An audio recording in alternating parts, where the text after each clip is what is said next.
Having sex, having a lot of sex, doesn't make you any better or worse than anyone else. She says, quote, do some people have high numbers? Do some people who have high numbers have issues they need to solve? Absolutely. But for every promiscuous person with issues, there's another person who just went through a wild phase or has certain kinks they enjoy. You cannot put promiscuity in a box. She keeps saying people. Guys, this is the problem. This is the problem. Women conflating male promiscuity with female. Listen, men who sleep around with a lot of women are not the same thing as women who sleep around with a lot of men. Anyway. So it doesn't make you a better or worse person than anyone else. Who's she trying to convince? Us or herself? Sexually promiscuous women, guys, are women with serious character flaws. Any woman who's been with a lot of men, they got to be liars. They have to deceive. They have to mislead. They have to be devious. They've got to be diabolical.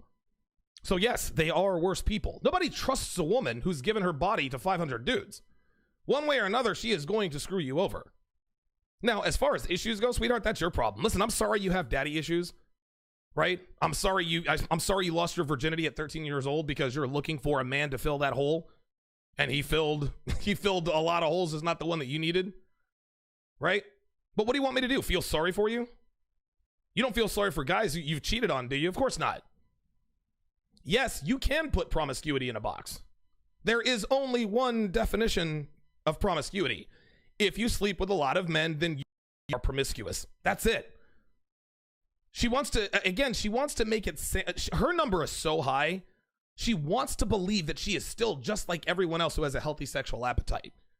Wanting to have sex, wanting to have a lot of sex doesn't make you a hoe, okay? Not having the temperance to refrain from having a lot of sex with a lot of dudes, that's what makes you a hoe. Let's move to number 8. Oh, this one is so funny. A lot of people envy us later on. Take your game with women to the next level with my video course, How to Master the Game. Over 25 hours of game knowledge. The link is in the description.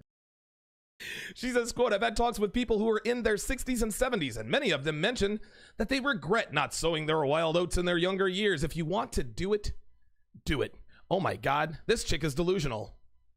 She 100% knows this isn't true. She's trying to make herself feel better.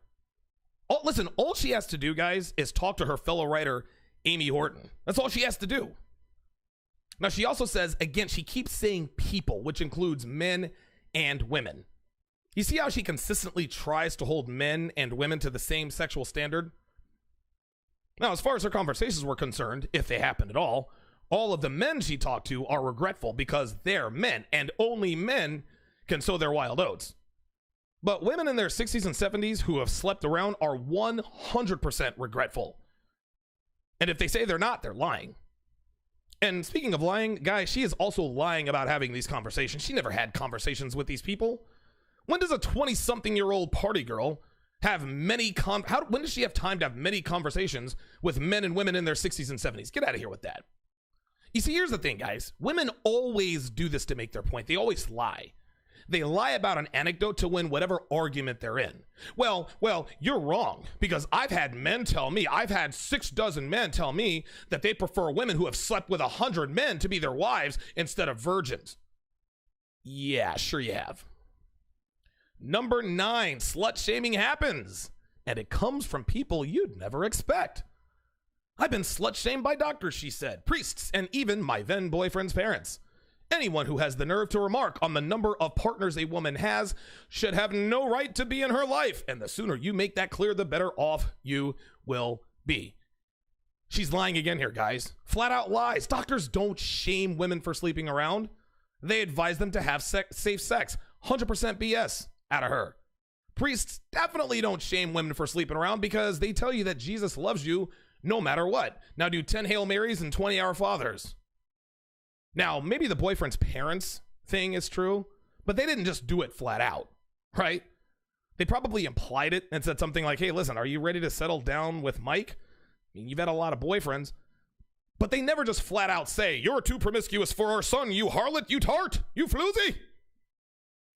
What Miss Teppenhart is doing here, she is covering for the people who do the most shaming, which is women. Women, by far and away, do the very most slut shaming. But because she's a woman, she can't say, well, why do women shame me for sleeping with a lot of guys? Because she needs to protect the sisterhood uber alles, as Rollo Tomasi likes to call it. So she makes up lies about doctors and priests shaming her. OMG, I got shamed by my professor. No, you didn't. And you know it. Number 10, slut shaming happens, and it happens to people you'd never expect. This is just too funny. I've been slut shamed when I was a virgin. I've been called a whore for having big boobs. After a while, I decided I had nothing to lose by actually enjoying myself since I was going to be called promiscuous either way. I have no regrets about this decision. Gentlemen, Ossiana Teppenhart again lying through her teeth. Virgins get shamed for sleeping around. Let me say that again. A virgin getting shamed for sleeping around, but they're virgins. Dude, get the hell out of here with that. God, listen, this girl's a liar, guys. And again, I just got done saying that a woman who sleeps around has to be a liar. She's got to be deceitful. She's got to be diabolical. That's how you navigate that lifestyle. I have never, ever, ever heard a virgin getting shamed for sleeping around. That's like someone calling an alcoholic who's never had a drink before. It's like calling someone stupid if they've got a PhD in astrophysics. It's like calling someone obese when they're anorexic. It makes zero sense. Guys, she is making this up to give herself the excuse to be promiscuous. Well, they're going to shame me for sleeping around, so I may as well sleep around. No, sweetie, you wanted to sleep around, so that's what you did. It's that simple. Don't blame it on anyone but yourself. People always say that you're responsible for your actions and your station in life. But this chick is blaming other people for her bad decisions. I'm a hoe because people called me a hoe, so I may as well be a hoe. That's BS. People don't call you promiscuous if you're not promiscuous. You do have regrets about that decision. That's why you're blaming people for the choice you made to sleep around. Number 11. The most promiscuous people aren't the ones you'd expect. I can give 3 good examples, she says. 2 of my exes were quiet geek types who worked regular jobs. They dressed in button-downs and wore khaki pants to work and work khaki pants to work. These women, dude, they need to get a new editor. And wore khaki pants to work. This isn't even a professional. Look at all these ads on this website. I've already cut like 3 typos in these articles. In work, I mean, dude, this is what, a 500 page, this is what, a 500 word article? Dude, go through this one time and you would have seen that. Anyway, both of them slept with hundreds of people each. And even one did adult films as a side gig. Oh, so now one of my ex-boyfriends had a huge dong. Again, she's bragging about that as if that makes her more attractive. Another ex I had slept with over 300 people. During the day, he's a mild-mannered, polite, church-going guy who sells engagement rings. Again, guys, she is trying to conflate men sleeping around with women sleeping around with men. But notice all of her examples were guys. That's actually quite funny because she knows all women sleep around. She knows that girls of all shapes, sizes, nationalities, races, whatever, all sleep around. So when she says that the most people, that there are people that you wouldn't really expect, she is as good as telling you that she knows female sleeping around is the norm. She let that one slip. That's funny. Number 12. The promiscuous people you have to watch out for are the ones who won't admit they've slept around until proof has been shown to them.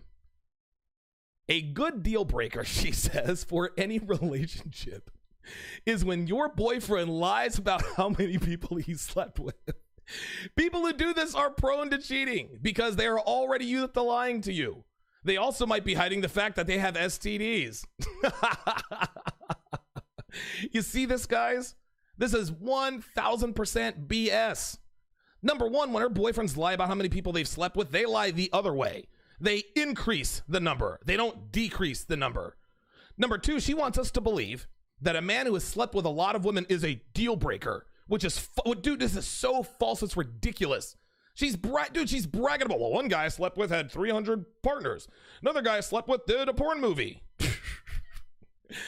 What has happened here is that she is the one that's been dumped because she lied about her notch count. And her boyfriend found out about it, which is the proof she's talking about it, and kicked her slutty ass to the curb.